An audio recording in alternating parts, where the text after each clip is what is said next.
Welcome to the Love Deep Lab podcast, helping you integrate sex, sexiness, sacredness, and science in your life and your bedroom. And now, your host, Dr. Stormy.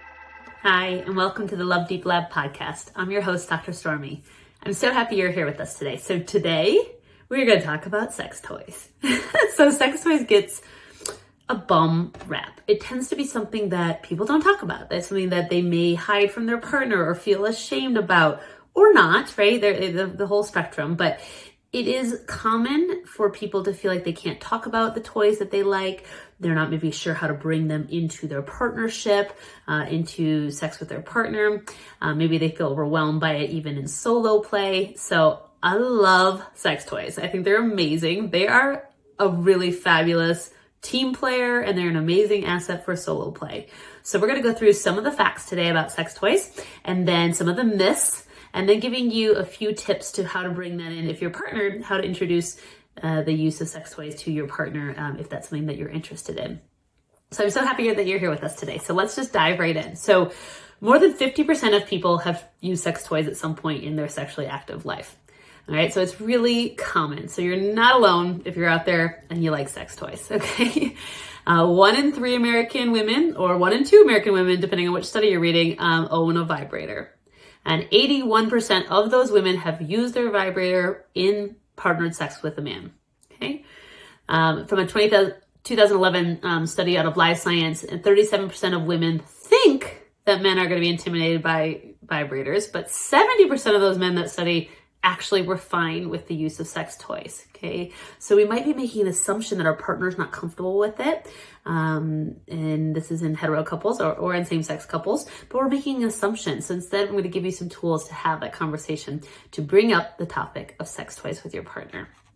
So the 3 top sex shop purchases, according to my research, were at number 1, you probably guessed it, the Vibe vibrators, okay? Number 2, dildos.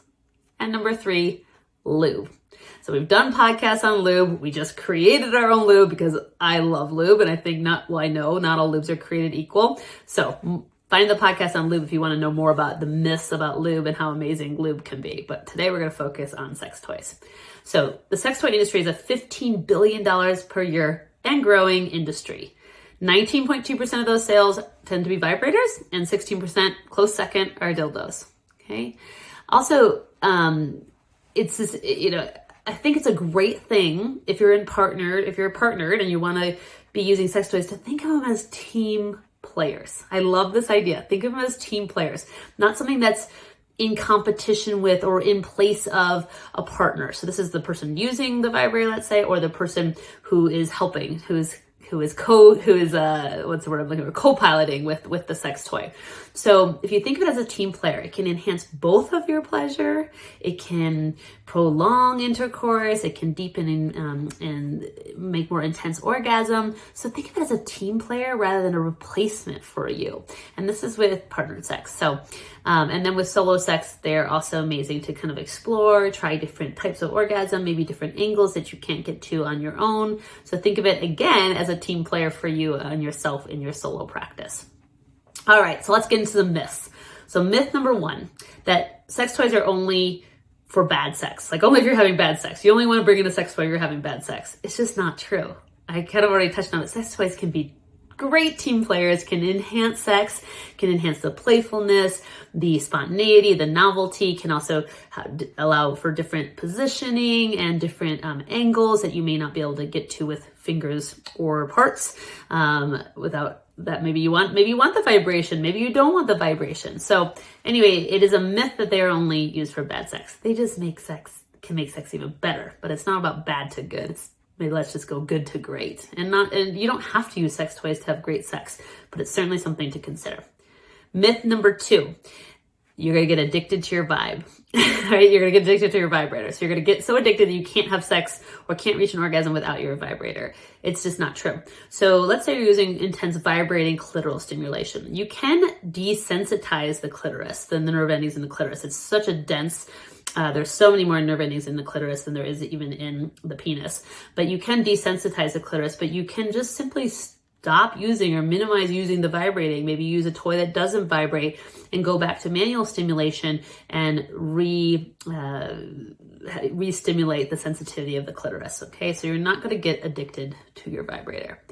Myth number 3, it's gonna replace your man, right? So this might be the woman thinking it's gonna replace her man, or the man feeling insecure that it's gonna replace him.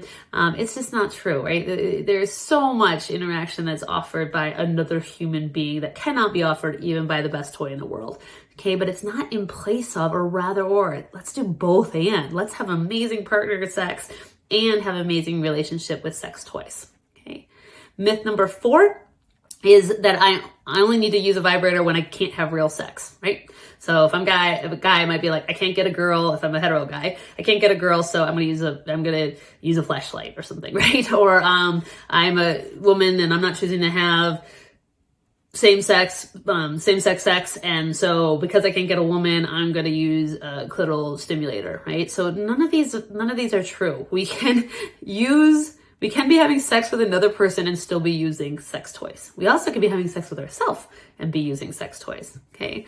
In a study that I read, 21% of men use a vibrator. This is in America, whether they're single or partnered. 21% of men have used a vibrator, whether they're single or partnered. It didn't depend on their relationship status, okay? Myth number 5, it makes sex feel less natural if I'm using a toy. And I just don't like this myth because what's natural, right? What's natural to you might be really unnatural to someone else. What's kinky to you might be really vanilla to someone else. So it's, again, if you think of it as something you're adding in to play and explore, something you're experimenting with, it's not going to make it less natural. There might be some awkwardness. It might sound like a weed whacker. It's so loud, and you can laugh about it. Okay, let's bring some levity and playfulness into the use of sex toys. And then the 6th myth is that one size fits all for sex toys. Okay, and I don't mean the actual size of the sex toy, although that is a myth as well, right? There is not one size that is best for sex toys or for dildos or for strap-ons, right? It really is person to person and couple to couple choices, right? So explore, experiment, play, find out what you like. You're not going to like every sex toy. You're just not. There are some that won't feel good. You won't like the material of, you won't like the texture of, you won't like the look of, the color of, right? You don't like vibrating and not vibrating, right? So there is not one size fits all. If you don't like it, that's great. Someone else would probably really like it, right? So it's about you finding out what works for your body and your pleasure and your erotic map, and also for your partners, and it's a beautiful thing to get to explore that together. All right. So those are some sex toy facts and some sex toy myths.